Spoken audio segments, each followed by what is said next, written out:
कल की अवतार अभी हुआ नहीं है, लेकिन कल की भगवान का नाम पूरा विश्व जानता है। जन्म अभी ठाकुर जी का हुआ नहीं है, लेकिन उससे पहले नाम विद्यमान है।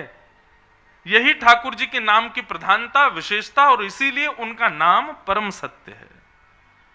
कलयुग केवल नाम आधारा। कलयुग में नाम को आधार क्यों कहा गया?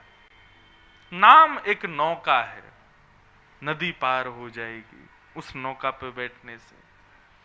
इसी नाम के सहारे सूरदास जी ने ठाकुर जी को पाया, इसी नाम के सहारे ध्रुव प्रहलाद ने ठाकुर जी को पाया, इसी नाम के सहारे भक्तिमती मीराबाई ने ठाकुर जी को पाया।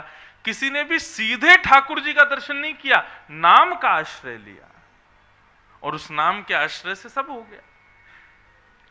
इसलिए कभी कभी मन में भाव आता है कि श्री वेदव्यास जी महाराज ने भगवान के नाम को वंदन किया। सत्यम परम धीमहि, मैं परम सत्य भगवान के नाम को वंदन करता हूं। नाम में बड़ी सामर्थ्य है। भूत पिशाच निकट नहीं आवे। कब? महावीर जब नाम सुनावे। केवल नाम। साइंस में, विज्ञान में दवाई खानी पड़ेगी तभी रोग दूर होगा, लेकिन हमारे हिंदू वैदिक सनातन धर्म में कवचों का पाठ कर लो, स्तोत्रों का पाठ कर लो, या पाठ सुन लो, उससे बीमारी ठीक हो जाती है। गंभीर बीमारी हो गई किसी को, क्या करो? बोले उसके लिए एक काम करिए, ब्राह्मणों को बैठा करके और उनके नाम से जो है महामृत्युंजय का पाठ करा लो, और कितनों को लाभ हो जाता है, ठीक हो जाते हैं लोग, स्वस्थ हो जाते हैं। नाम में कितना प्रभाव है हमारे यहां। इसलिए परम सत्य के रूप में भगवान के नाम को यहां पर वंदन किया गया। ऐसे प्रभु के नाम को हम वंदन करते। बंधुओं, एक बात कहें, नाम को आधार बनाइए। ठाकुर जी का नाम निरंतर मुखमंडल पर चलते रहे। जरूरी नहीं है कि कोई विशेष, जो आपको नाम प्रिय लगता हो ठाकुर जी का। जैसे हम श्वास लेते हैं, जैसे हम जल ग्रहण करते हैं, ये अति आवश्यक है। श्वास नहीं लेंगे तो जीवित नहीं रह पाएंगे, जल नहीं पिएंगे तो जीवित नहीं रह पाएंगे। ठीक वैसे ही जल और श्वास की तरह नाम को भी अपना जीवन उपयोगी बनाइए। आप चमत्कार खुद देखेंगे अपने अंदर। नाम को विशेष प्रधानता दो। व्यक्ति कोई नियम नहीं अपनाए। लोग आकर के पूछते, महाराज जी हमको कोई नियम बताइए, हम काय का पाठ किया करें, क्या क्या मला जपा करें, क्या क्या अनुष्ठान करवाया करें। देखो, एक बात सदैव याद रखना, ज्यादा नियमों में पड़ोगे तो फंसोगे। बहुत ज्यादा नियम नहीं होने चाहिए। कई लोगों के इतने नियम होते हैं कि उनकी वजह से सब परेशान होते हैं। और ऐसे नियमों वाले हर घर में एक व्यक्ति तो होता ही है। हनुमान चालीसा का पाठ चल रहा है, हनुमान चालीसा के पाठ के बाद फिर दुर्गा सप्तशती का पाठ करेंगे, दुर्गा सप्तशती का पाठ, फिर गणेश जी के उनके स्तोत्रों का पाठ करेंगे, फिर उसको रखने के बाद फिर नारायण कवच का पाठ करेंगे, उसको करें, रामायण जी की चौपाई पढ़ेंगे, फिर उसे सुंदरकांड का पाठ करेंगे, और पाठ करते भी जाएंगे। बीच में ब्रेक मिलता है, चाय पी आते हैं, उसी बीच में ब्रेक मिल के पपीता खाए आते हैं, उसी बीच में ब्रेक मिलता है, दूध पी आते हैं, और नियम उनके चले ही रहे। नहीं अभी नहीं कर सकते, अभी नियम चल रहा, अभी सुंदरकांड रह गया हमारा। हाथी के पांव में सबका पांव, और वो हाथी का पांव है भगवान का नाम। गंगा किनारे भी बैठते हैं ना, तो अपनी माला को एक बार गंगा जी में स्नान करा के और तुरंत लेकर के हरिस्मरण करो, हरिस्मृति करो। हरिस्मरण सर्व विपद विमोक्षणम, सब विपत्तियों से विमोक्ष कर देता है हरि का स्मरण। हरि नाम, कृष्ण नाम, गोविंद नाम, गोपाल नाम, इस नाम का आश्रय लीजिए। परिवर्तन आप देखेंगे स्वयं में।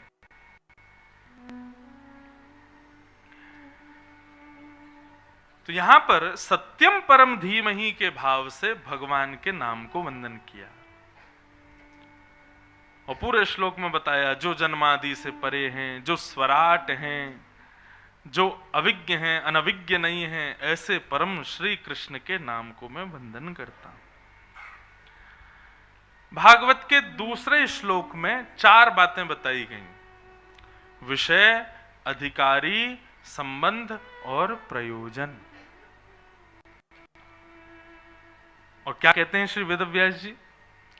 धर्म प्रोजित कई तमुत्र परमो निर्मत्सराणाम सताम वैद्यम वास्तवमत्र वस्तु शिवदम तापत्रयोन्मूलनम। श्रीमद्भागवते महामुनि कृते किं वा परैरीश्वर सद्यो हृद्यवरुध्यते त्रिकृतिभिः शुश्रूषुभिस्तत्क्षणा।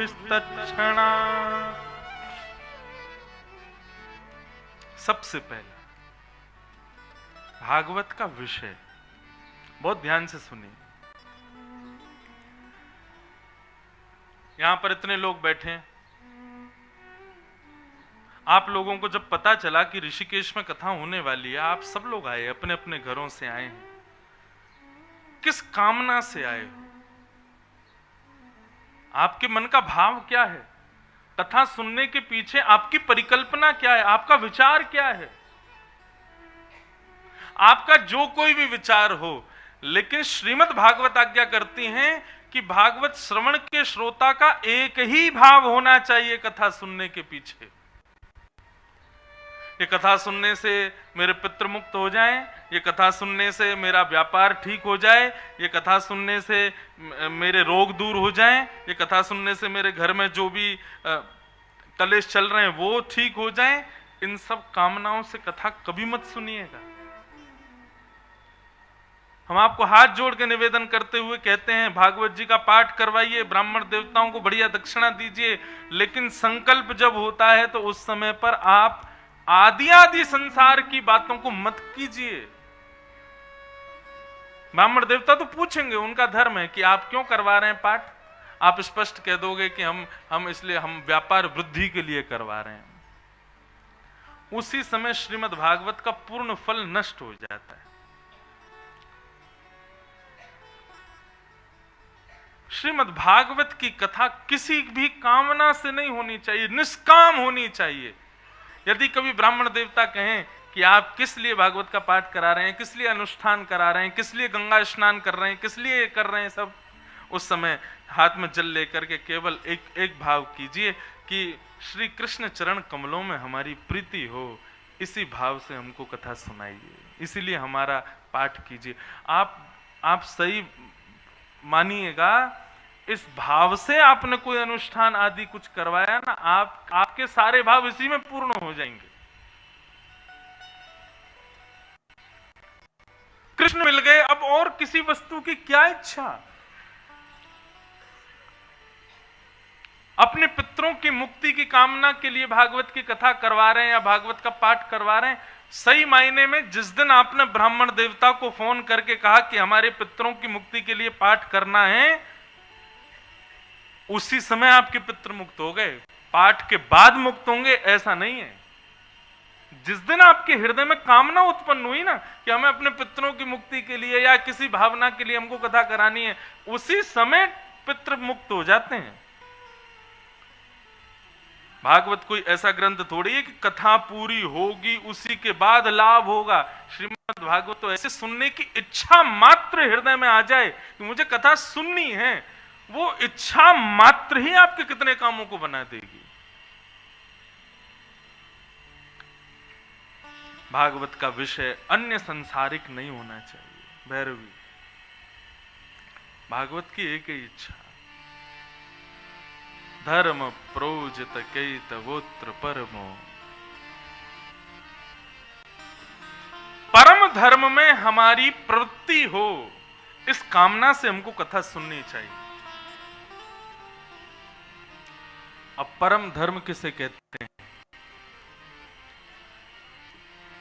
देह और हमारा चित्त, ये दो अलग वस्तु हैं। बहुत ध्यान से सुनिएगा सब लोग। कई बार देह की इच्छा कुछ और होती है और चित्त की इच्छा कुछ और होती है। देह की इच्छा क्या है? देह की इच्छा है कि बढ़िया बिस्तर पर पड़े रहो, सोते रहो, आनंद से आराम करते रहो। लेकिन चित्त की इच्छा क्या है? थोड़ा उतर के जामे, सिड्डी उतर के थोड़ा नीचे जामे, गंगा जी में जाके बैठ जाएं, थोड़ा आनंद करें। देह और चित्त दोनों अलग अलग भावनाओं में रहते हैं। हम देह की कामना की पूर्ति के लिए या देह की उज्जवलता के लिए, देह की पवित्रता के लिए, देह की श्रेष्ठता के लिए जो कोई भी कर्म करते हैं वो धर्म कहलाता है। लेकिन जब हम चित्त को सुधारने के लिए, चित्त की श्रेष्ठता के लिए कोई कर्म करते हैं उसको परम धर्म कहते हैं। समझ में आई बात? बंधुओं, आप सबसे प्रार्थना, कोई भी बात समझ नहीं आवे तुरंत उसको लिख लीजिएगा, संशय में कोई मत रहना। और लिखने के बाद जब आपको अवकाश लगे या तो हमसे आके पूछ लो, नहीं तो यहीं पे दे दो, हम आपको उत्तर देंगे। संशय में कोई मत रहना। देह की निवृत्तता के लिए जब हम कोई कृत्य करते हैं, जैसे कि गोवर्धन परिक्रमा, आप गिरिराज जी परिक्रमा कर रहे हो, दंडवती दे रहे हो या पैदल चल करके दे रहे हो, उससे आपका देह पवित्र होगा, लेकिन आत्मा पवित्र होगी ये बात गारंटेड नहीं है। लेकिन आप किसी संकीर्तन में बैठे, सत्संग में बैठे, संतों की मंडली में बैठे, कुछ चर्चा आपने सुनी, उससे आपका मन पवित्र हुआ, वो परम धर्म है। जहां पर चित्त की पवित्रता, चित्त की शुद्धता की क्रिया के लिए हम लोग कर्म करते हैं, वो परम धर्म कहलाता है। और जहां हम तन की विशेषता रखते हैं, तन की शुद्धता का भाव रखते हैं, वो धर्म कहलाता है। श्रीमद् भागवत का विषय क्या है? धर्म प्रौजित कैतवोत्र परमो। परम धर्म करने की इच्छा प्रकट होना, ये भागवत का विषय है।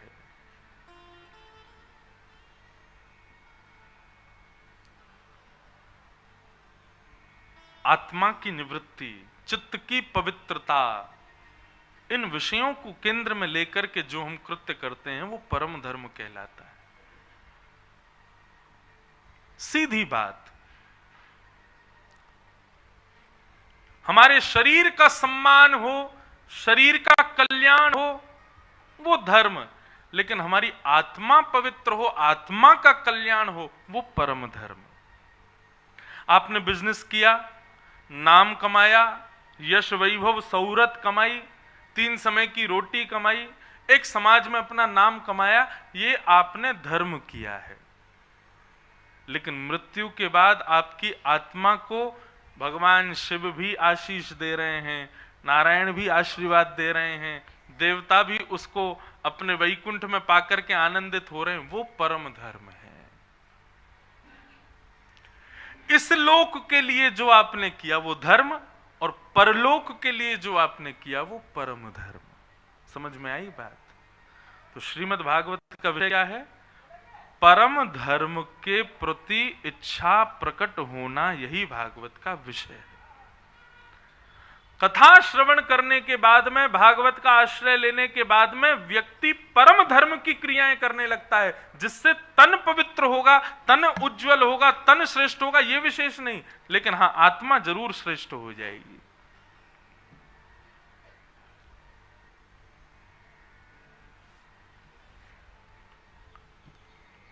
सब लोग सावधानी से सुनो, इधर देखो, यहां देखो, कथा सुनो। एक सेकंड के लिए भी इधर उधर नहीं हुआ करो।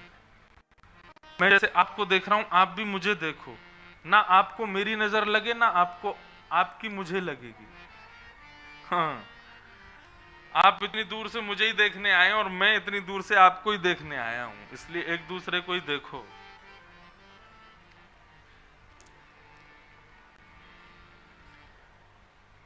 भागवत की कथा, सत्य बताएं, व्यास मंच पर बैठने का अधिकार अध्ययन प्रदान करता है। आप गुरुजनों से जो पढ़ते हैं वो आपको अधिकार देता है यहां बैठने का, लेकिन कथा कहीं अध्ययन से नहीं जाती, अध्ययन के भावों को मस्तिष्क में रख करके और श्रोताओं का मुखमंडल देख करके कथा निकलती है। ये क्या सुनना चाह रहे हैं, यहाँ कैसा माहौल बना हुआ है। यही कथा आप कहीं और वैष्णव जहां रसिक जन बैठे हो वहां सुनोगे तो वहां आपको अलग तरीके की कथा सुनने में मिलेगी, वहां पर रस चर्चा ही सुनाई देगी। तो इसलिए जैसी कथा सुननी है वैसे एक्सप्रेशन बना लेना, कथा वैसी होगी। बहुत ध्यान से सुनिए। भागवत का विषय क्या है? परम धर्म के प्रति अग्रसित होना। और परम धर्म क्या है? जहां पर शरीर की सुविधाओं का विचार नहीं कर रहे हैं, आत्मा को सुविधा मिले, आत्मा हमारी श्रेष्ठ हो, ये विचार जिन क्रियाओं में होता है उसको परम धर्म कहते हैं।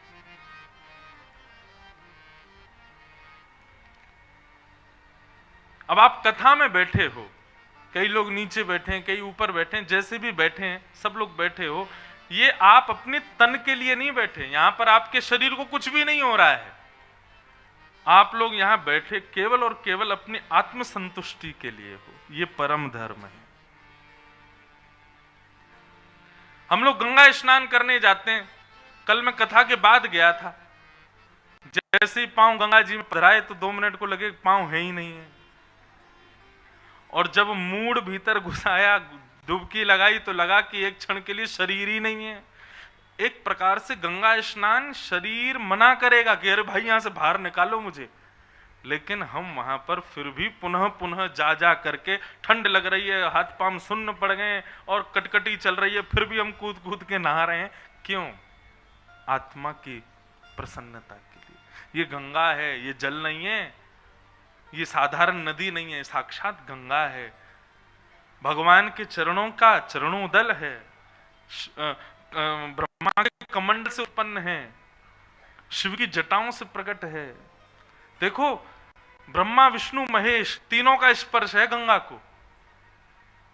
नारायण के चरण, ब्रह्मा का हृदय और शिव का मस्तिष्क, तीनों का प्रवेश, तीनों का स्पर्श है गंगा को।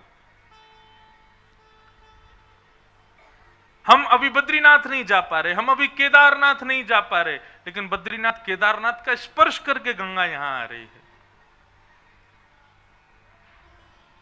कितने तीर्थ, कितने दिव्य स्थान उत्तराखंड की भूमि पर, ऊपर पहाड़ों पर है, हम सब जगह नहीं जा पा रहे, लेकिन गंगा सबको प्रणाम करके आपके पास आ रही है।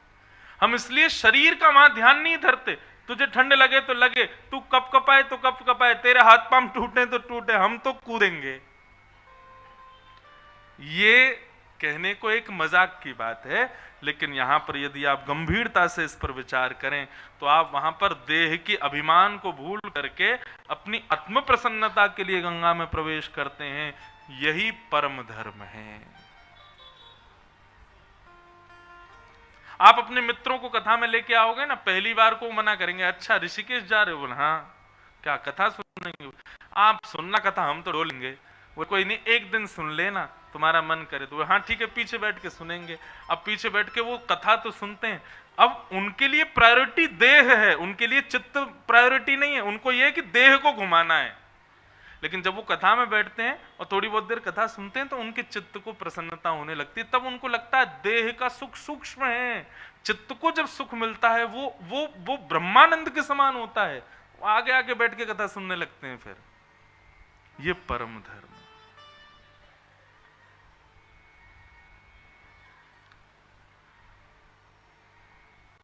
एक और बात, धर्मावली व्यक्ति चित्त को एकाग्र रखता है और तन को घुमाता है, लेकिन साधक व्यक्ति तन को एकाग्र एक जगह स्थापित करके चित्त को भगवत साधना में भ्रमण कराता है। आप लोग बैठे ऋषिकेश में, लेकिन कथा सुनते सुनते जब आगे चरित्र आएंगे जड़ भरत के, तो आप पहुंच जाओगे जड़ भरत के लीला में। ऐसा लगेगा जड़ भरत मेरे सामने ये लीला कर रहे हैं। आपका चित्त भ्रमण करेगा, देह यहीं बैठा रहेगा। यही परम धर्म है। नंदोत्सव जब होगा भूल जाएंगे हम कि हम ऋषिकेश में, चित्त हमारा वृंदावन गोकुल में भ्रमण करेगा। यही परम धर्म है। तो भागवत का विषय क्या है? परम धर्म के प्रति अग्रसित करना, परम धर्म के प्रति आपको आकर्षित करना, यह भागवत का विषय। दूसरी बात, भागवत का अधिकारी कौन है? भागवत का विषय परम धर्म, भागवत का अधिकारी निर्मत्सर। निर्मत्सर व्यक्ति भागवत का अधिकारी है।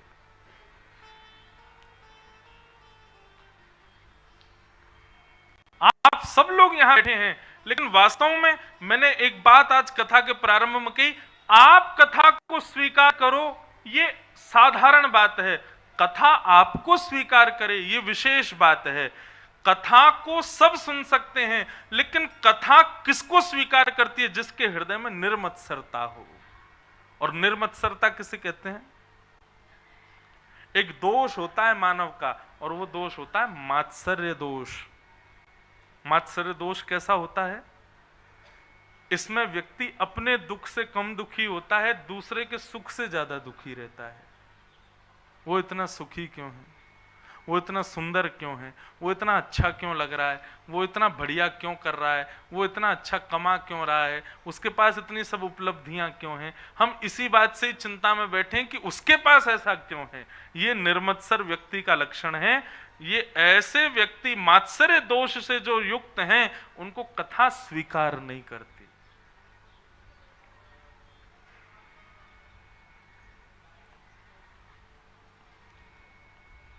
कथा में आते हजारों लोग हैं, बदल के एक ही जाता है, बदल के 2 ही लोग जाते हैं, बदल के 3-4 लोग ही जा पाते हैं 7 दिन में। क्यों? क्योंकि उन 4 लोगों को कथा ने स्वीकार किया। और वो स्वीकार के पात्र कब बने? जब उन्होंने हृदय से मात्सर्य दोष निकाला। और एक बात कहें, प्रश्न हो सकता है, महाराज जी ठीक है, मात्सर्य दोष हमारे अंदर कैसे जाए? हमारे भीतर मात्सर्य है, हम कैसे उस चीज को? 2 चीज आपको करनी पड़ेंगी। पहला तो संग सुधारो, अपना वातावरण सुधारो। और दूसरी बात, थोड़ा प्रयास करो किस चीज का? कि सब में गुण देखो। ये नेग्लेक्ट व्यक्ति है, इसको सबने तिरस्कार कर दिया, इसका सबने इसका त्याग कर दिया, ये किसी काम का नहीं है। लेकिन आपकी योग्यता क्या? उसमें भी गुण निकालो। क्योंकि संसार में ब्रह्मा किसी को भी अगुण नहीं भेजते, सबके अंदर एक गुण तो होता है। हम लोग कहते हैं ना, हमारे परिवार का कोई दुष्ट प्रवृत्ति का व्यक्ति होता है, जो किसी का सम्मान नहीं करता, किसी के प्रणाम नहीं करता, किसी जगह अच्छे से नहीं रहता, उसके भी कई लोग परिवार के कहते हैं, महाराज जी है तो ये ऐसा ही, किसी को प्रणाम वनाम नहीं करता है, ऐसे ही है, लेकिन महाराज जी वैसे दिल का अच्छा है, कभी आप इससे बात करो तो अच्छे से सब बात करता है, करना तो चाहता है, लेकिन पता नहीं क्यों इसकी उसमें गुण है ना। आपका जन्म यदि पृथ्वी पर हुआ है तो ऐसा हो ही नहीं सकता कि आप में कोई गुण ना हो। रावण के दुर्गुण सब बताते हैं, ये दुर्गुण, ये दुर्गुण, ये दुर्गुण, ये दुर्गुण, लेकिन उस रावण में भी गुण हैं।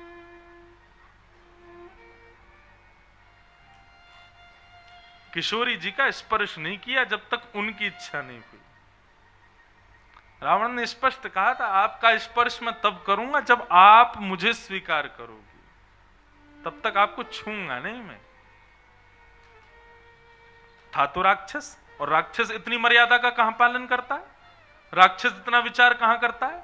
जिसको पकड़ना है, जिसको मारना है, जिसके साथ जो करना, राक्षस के लिए तो सब छूट है। लेकिन रावण इतना भी विचार कर रहा है, ये उसका गुण था, और इसी गुण की वजह से उसकी मृत्यु जगत नियंता जगदाधार राम के हाथों हुई।